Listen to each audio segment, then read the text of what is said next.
The bells were ringing from inside the room, frantic, unanswered. In the darkness of the ground floor corridor at number 55, Faubourg Saint-Honoré, a chambermaid pressed her ear against the locked door and heard sounds she could not name. When at last the door gave way, the candlelight fell upon a woman on the floor, her white nightgown dark with blood, and above her, her husband. What had happened in that room before the household stirred? Hello everyone. Before we start, make sure to like and subscribe to the channel and leave a comment with where you're from and what time you're watching. Your support helps us bring more stories like this to light. Now, let's begin. It was the 17th of August, 1847. Paris in high summer was a city of extremes, its broad boulevards thick with the smell of horse manure and warm stone, the distant sound of iron wheels upon cobblestones carrying through the still night air. Gas lamps cast their amber glow over the Faubourg Saint-Honoré, one of the most distinguished addresses in all of France, where the ancient aristocracy and the rising political class had long made their residence. At number 55, the household of the Duke and Duchess de Choiseul-Praslin had retired for the evening. The family, the Duke, the Duchess, known to those close to her as Fanny, and their 9 children, had returned to Paris only that night aboard the Corbeil Railway, en route for a summer holiday at the seaside town of Dieppe. The servants slept on the upper floors. The Duke and Duchess occupied separate apartments on the ground floor, connected by a small anteroom that opened onto the staircase. It was, by all outward appearances, a household of order and privilege. But in the hours before dawn, those bells began to ring, and when the door was finally opened, the world inside that quiet room had been utterly undone. She was born Françoise Alteris Rosalba Sébastiani on the 14th of April, 1807, in Constantinople, where her father was station service to France. Her mother, Jeanne-Françoise Antoinette, known affectionately as Fanny, died in childbirth, and so from the very first hours of her life, the girl who would carry her mother's nickname knew nothing of that gentle presence. Her father, Horace Sébastiani, was a distinguished figure, a general of the Napoleonic campaigns, later a politician and diplomat, a man of considerable reputation and considerable wealth. He was a peer of France and counted among the most prominent members of the French aristocracy. In his daughter's upbringing he spared nothing. Fanny received the education befitting a young lady of the highest social rank. Governesses of impeccable credential attended to her formation in languages, music, and the social arts. She grew into a graceful and reportedly charming young woman, admired in the circles into which her father's position admitted her. On the 18th of October 1824, at the age of 17, Françoise Sébastiani was married to Charles Laure Hugues Theobald, the eldest son of the 4th Duke de Choiseul-Praslin. Charles was 19 years old, born on the 29th of June, 1805, and was himself a figure of considerable social expectation. The union of 2 such prominent families was celebrated accordingly, and by the accounts preserved in letters and diaries, the young couple were at first very much in earnest in their affection. Over the 15 years that followed, Fanny bore her husband 9 children who survived, enduring also several miscarriages along the way. It was a toll that left its mark. By the time she entered her 4th decade, she was no longer the slender and radiant girl of her wedding portrait. The years of childbearing, of anxiety, of domestic responsibility had altered her, yet she remained devoted. Her letters, and she wrote them with frequency and feeling, speak plainly of a woman still deeply in love with her husband. Charles, however, had begun to withdraw. By the early 1840s his attention was directed elsewhere, toward his political standing toward the restoration of the family's magnificent Château de Vaux-le-Vicomte, and increasingly toward diversions that did not include his wife. In 1841, upon the death of his father, he assumed the title of 5th Duke de Choiseul-Praslin. Fanny became the Duchess. In the fashionable salons of Paris, they were admired and prominent. In the private rooms of their own house, something far quieter and colder had long since taken hold. In 1841, the same year that Charles assumed his father's title, a new governess was engaged for the Praslin children. Her name was Henriette Deluzy-Desportes, and she was unlike the governesses who had come before. Born in Paris in 1813 to unmarried parents and subsequently raised by her grandfather, following her mother's death from cholera in 1832, she had known the particular hardship of an irregular birth, a circumstance that carried considerable social stigma in 19th century France. She was, however, well educated and possessed of a refined artistic sensibility. She had studied drawing and design in Paris, and was possessed of a polite and composed manner that made an immediate impression upon those who encountered her. The children adored her. That much is documented. The household staff, however, never quite warmed to her presence, finding her manner too exacting, too controlling, too comfortable in her position. And Fanny, the Duchess, began to notice things she could not dismiss. By 1845, Charles had been appointed a peer of France, a distinction reserved for only a small number of prominent individuals. His public responsibilities multiplied, and his absences from home grew longer. The letters Fanny sent him, and she continued to send them, traversing the very house they shared, received little in the way of reply. He was a man of quiet habits, calm and deliberate in his outward manner, and he continued simply to move through his days as though the anguish detailed in those notes was not his concern. By 1847, rumour had fastened itself openly upon the Duke and his children's governess.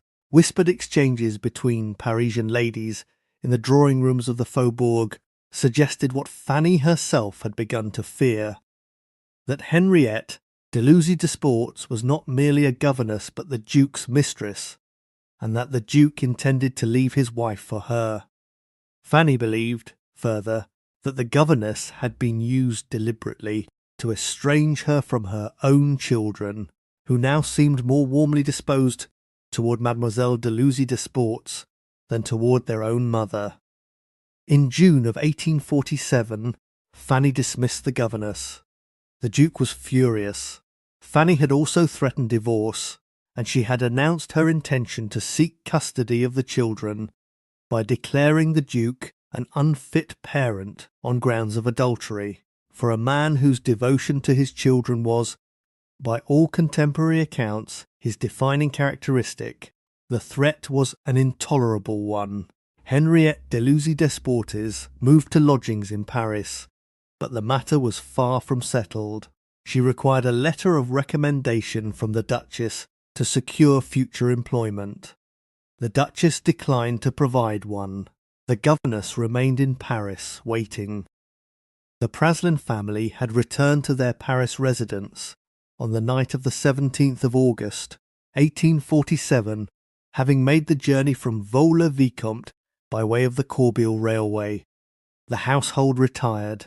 The Duke and Duchess occupied their separate ground-floor apartments, connected by the small anteroom that had long served as the passageway between their private lives.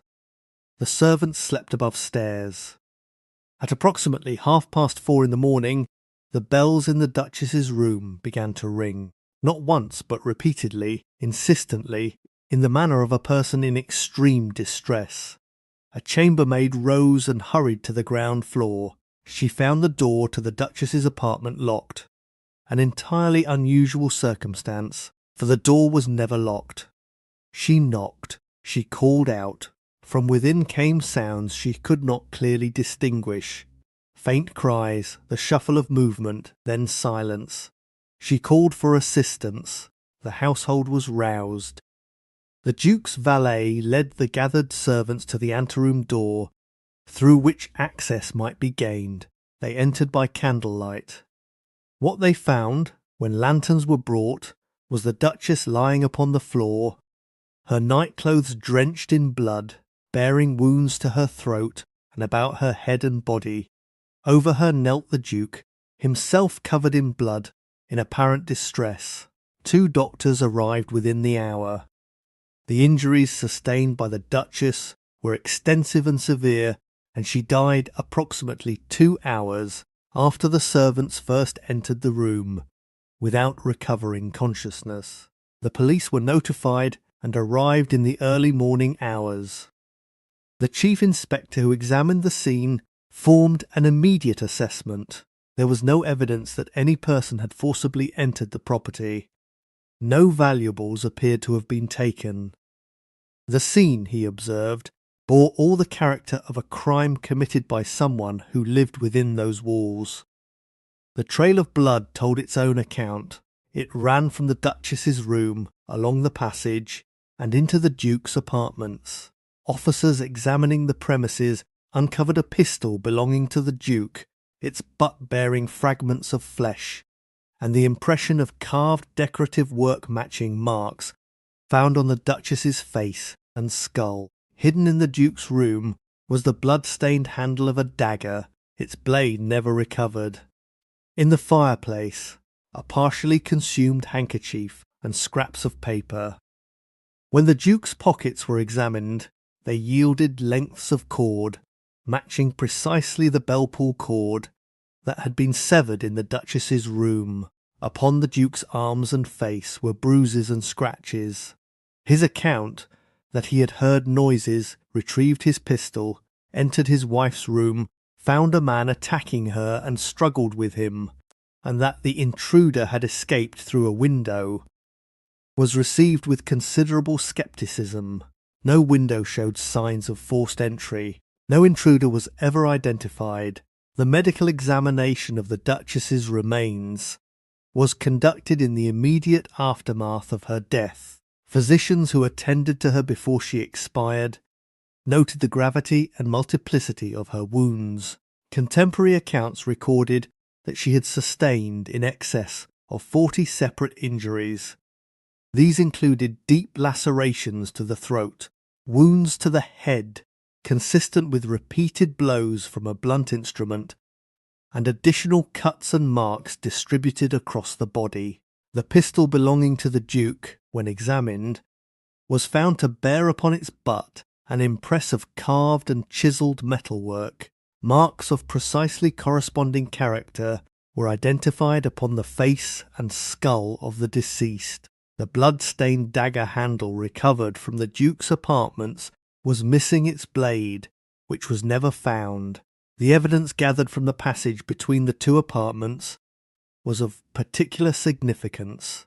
Blood was discovered at intervals along the route, connecting the Duchess's room to the Duke's own chambers, in positions that preceded any moment at which the Duke could plausibly have come into contact with his wife's body.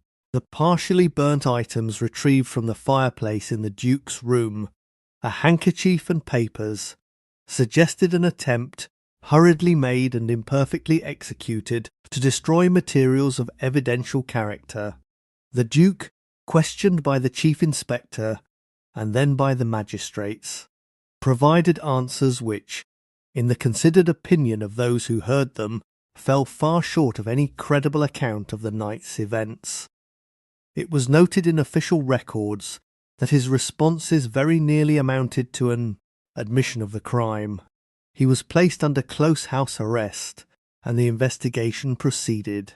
The governess, Henriette Deluzy-Desportes, was also taken into custody, as the authorities considered whether she might have been party to a conspiracy. She was separately detained while the inquiry continued. If you're finding this case as compelling as we are, please take a moment to like this video and subscribe to the channel. It truly helps us continue researching and sharing these forgotten stories from history. We read every comment, so do leave your thoughts on this extraordinary case below. Now let us continue. As a peer of France, the Duke could not be committed to formal custody or brought to trial without the sanction of his fellow peers, a legal privilege that introduced considerable delay into proceedings. On the Saturday following the murder, the 21st of August, he was transferred to the prison at the Luxembourg Palace, pending a formal hearing before the Court of Peers, which was to be presided over by Etienne Denis Pasquier. On that same Saturday, while in his cell, the Duke was found to have taken poison. 3 phials were discovered in his chamber, one containing nitric acid, another a white powder sent for analysis, and a third containing laudanum. Doctors administered a strong emetic. It was hoped his life might yet be preserved long enough for justice to be formally rendered. The Court of Peers, that ancient and jealously guarded instrument of aristocratic privilege, assembled at the Luxembourg Palace to consider the case against Charles Law Hughes Theobald, the 5th Duke de Choiseul-Praslin. It was the 21st of August 1847. The court was to be presided over by Etienne Denis Pasquier, a man who had served the French state through several successive regimes, and whose gravitas was well established. But the court would never reach its full proceedings. The Duke, having ingested poison on the day of his transfer to the Luxembourg, fluctuated through several days of worsening condition. The emetic administered by physicians appeared briefly to arrest his decline, and on the 21st he was sufficiently well to be questioned by the assembled peers. His answers were sparse and evasive. He denied, with what strength remained to him, the accusations laid against him. He refused to eat. He refused in the main to speak. One account records that in his final hours he denied all charges one final time before losing the capacity to speak at all. At 4:15 in the afternoon of the 24th of August, 1847, Charles de Choiseul-Praslin was dead. He was 42 years of age. The death was attributed to the ingestion of arsenic and was ruled a suicide. He never confessed. No formal verdict of the court was ever returned. The governess, Henriette Deluzy-Desportes, had by this time been held in custody for several weeks. The magistrates sought to establish whether she had participated in the planning or execution of the crime. No evidence to that effect was produced. After a period of some 3 months under detention and repeated questioning, she was released. The magistrates determined there were no grounds upon which she could be held further. The reaction in Paris was one of deep agitation. The Duke had been a peer of France, a member of the court of King Louis Philippe, a man of national standing. That he had, in the estimation of the police and the public alike, beaten and stabbed his wife to death in the night, and had then evaded formal justice by his own hand, was received with a fury that the authorities had perhaps not fully anticipated. The corridors of the Luxembourg had swallowed a murder and returned only silence. Outside, the city grew louder. The Duchess was laid in state before her burial. The Duke was interred with considerably less ceremony. Their 9 children were separated and distributed among family members to be raised apart. The domestic order of the house on the Faubourg Saint-Honoré dissolved in a matter of days. The family's Château de Vaux-le-Vicomte, that great monument to aristocratic ambition which Charles had worked to restore, passed from the Praslin family in the aftermath of the scandal. It stands today as a celebrated historic property some 35 miles southeast of Paris, receiving visitors who may or may not know the shadow that fell across its history in the summer of 1847. The political consequences of the case were swift and significant.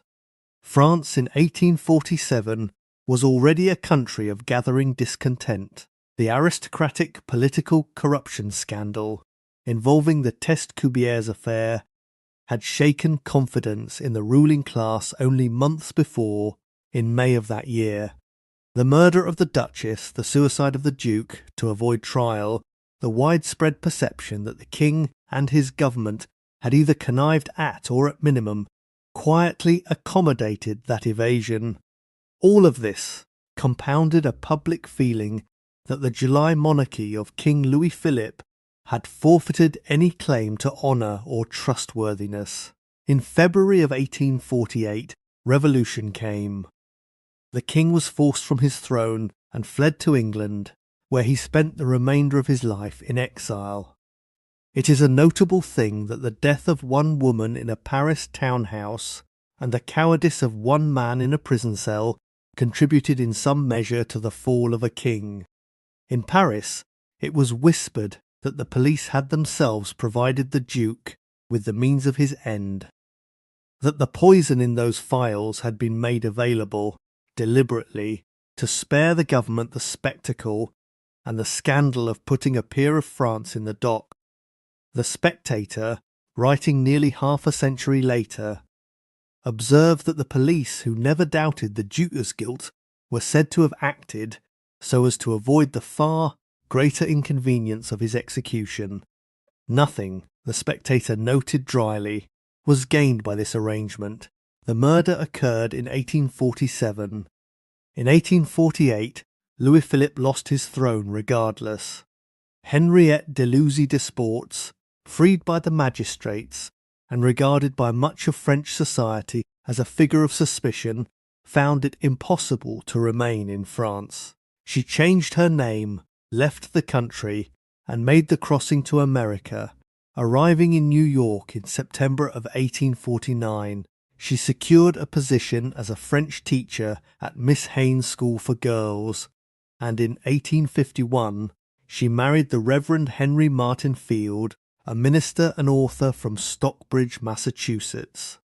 The couple hosted a salon at their Gramercy Park residence that drew eminent writers and artists, among them Harriet Beecher Stowe and Peter Cooper.